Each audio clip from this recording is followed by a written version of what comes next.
Hi, Kirsten. We are doing a topic about myths and paranormal phenomena. Ooh. So, do you believe in ghosts or spirits? I do.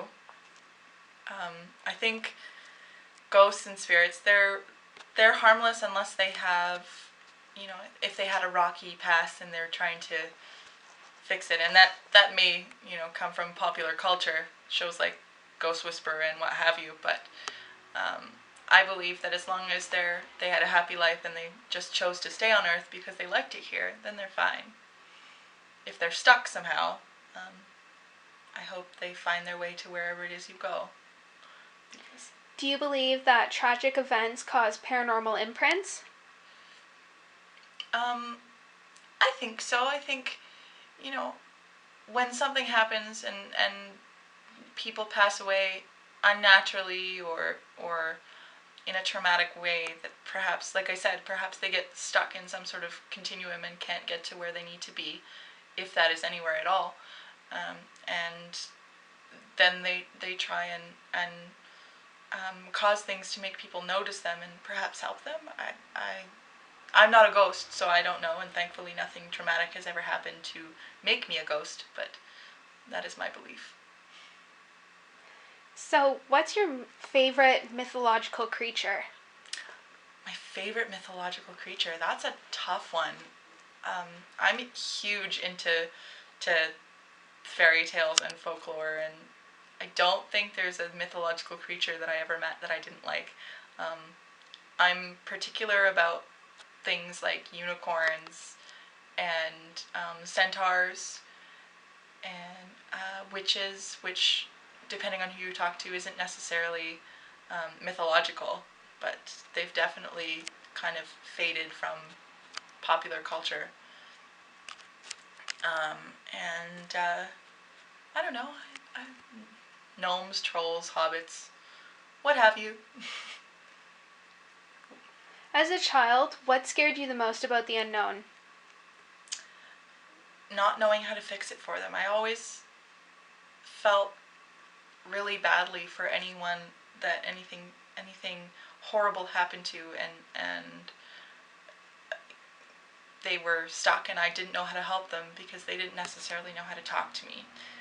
I was never a medium. I always kind of felt spirits and knew they were there and was completely okay with that. But if it was a scary spirit, in my view, then I couldn't just scream around, how do I help you, because the normal person, or the innocent bystander, rather than saying normal person, would think I was absolutely crazy in a bad way. And that's never good. So I guess I always felt bad that I could never help the ones that were stuck and didn't wish to be here. What do you think about the shows and movies like Ghost Hunters, Paranormal State, and Paranormal Activity? I have never seen any of those. That's crazy, isn't it? But I've heard good things. I've heard that I should probably sit and watch Ghost Hunters, just because it sounds like a fun show and it would probably appeal to my interests. But I have yet to see any of those. Do you think that the media affects people's opinions and beliefs with the myths and the paranormal? I think so. I mean, I've never really truly run into a ghost, except for once where I thought I saw some dude sitting on my couch at like 4 in the morning, and he was all glowy, and I didn't really understand why he was there, but he was harmless.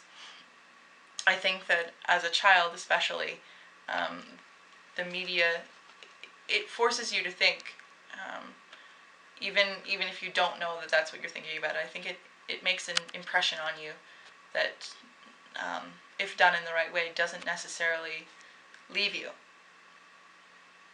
And I think it affects the way, I don't know, maybe I was just a kid that rotted in front of the TV, but it affected the way I saw the world. Do you believe that there's life on other planets? And do you think that they visited Earth? Actually, a friend and I were just talking about that today. Um, I believe that there could be life on other planets. They found water on Mars, so that's a positive sign that at least life probably subsist if it wanted to. I I have never run into a situation where I believed that there was an alien or another life form anywhere. But that doesn't mean I don't believe. That just means I haven't been privileged enough to see it. How do you think that myths and ghost stories get started? I believe there has to be a grain of truth somewhere. I think probably just like our um, our parents and or whoever invented the Tooth Fairy or the Easter Bunny or Santa Claus. I think somebody had to invent folklore. Somebody had to invent unicorns and centaurs and fairies and all of my favorite things. And I think it was just to explain something to perhaps a child or someone who didn't really understand why something was happening, to give something a reason. And what better reason than, those leaves are that color because a fairy made them that way.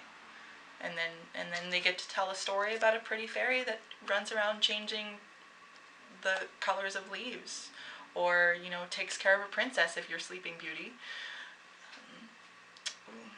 It's just a way to explain things that don't really have a reason, or that you can't explain to someone who's younger than you are. Thank you so much. You're welcome.